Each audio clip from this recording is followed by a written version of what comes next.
बार के चुनावी परिणामों ने सबको हैरान कर दिया। भाजपा ने जब चुनाव लड़ना शुरू किया था तो उस समय ही 400 पार का नारा देना शुरू कर दिया था, लेकिन चुनावों का रिजल्ट आने तक 400 पार के नारे से सभी ने किनारा कर दिया था। हो भी क्यों ना, भाजपा की हालत ही कुछ ऐसी नजर आई। जहां पर भाजपा 400 पार का नारा दे रही थी, वहीं भाजपा 300 सीटें भी पार नहीं कर पाई, जो कि भाजपा के लिए कहीं ना कहीं इन चुनावों में बड़ा झटका है। मोदी मैजिक भी इस बार नहीं चल पाया और सबसे ज्यादा झटका जो है वो भाजपा को यूपी में लगा, जो कि भाजपा का बड़ा गढ़ माना जाता है।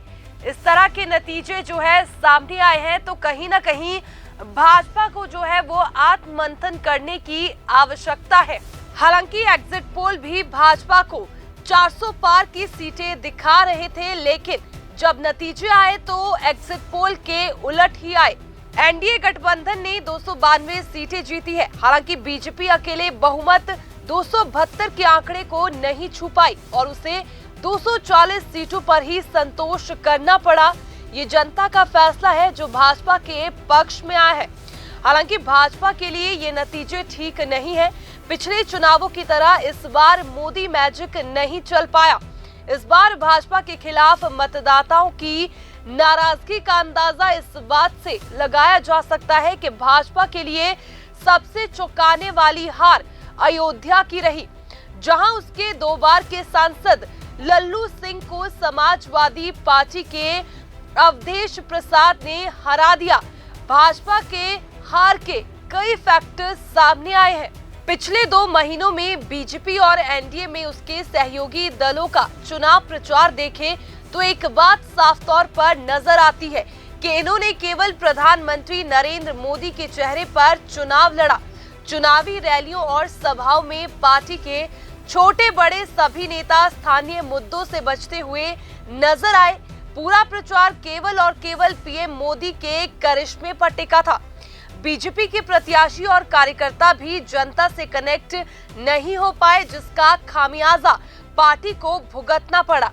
दूसरी तरफ विपक्ष लगातार महंगाई और बेरोजगारी जैसे मुद्दों के जरिए सरकार के प्रति नाराजगी को जोर शोर से उठाता रहा।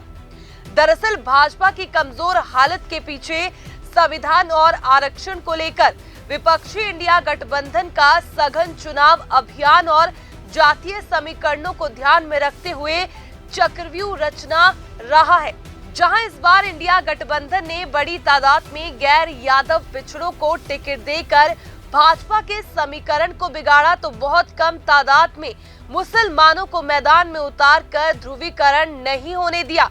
बेतहाशा गर्मी में हुए चुनाव में शहरी व स्वर्ण मतदाताओं ने मतदान भी कम किया और लगातार जीत से आश्वस्त भाजपा के कार्यकर्ताओं व समर्थकों में उदासीनता ने भी काम खराब किया। पीएम मोदी वाराणसी लोकसभा सीट से करीब 1.5 लाख वोटों से जीत हासिल कर पाए।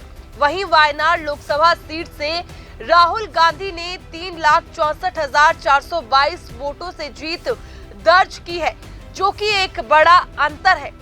वहीं अब भाजपा को आत्ममंथन करने की आवश्यकता है कि ऐसा क्या हुआ कि इस बार जो है 400 पार नारा जो है वो धराशायी हो गया।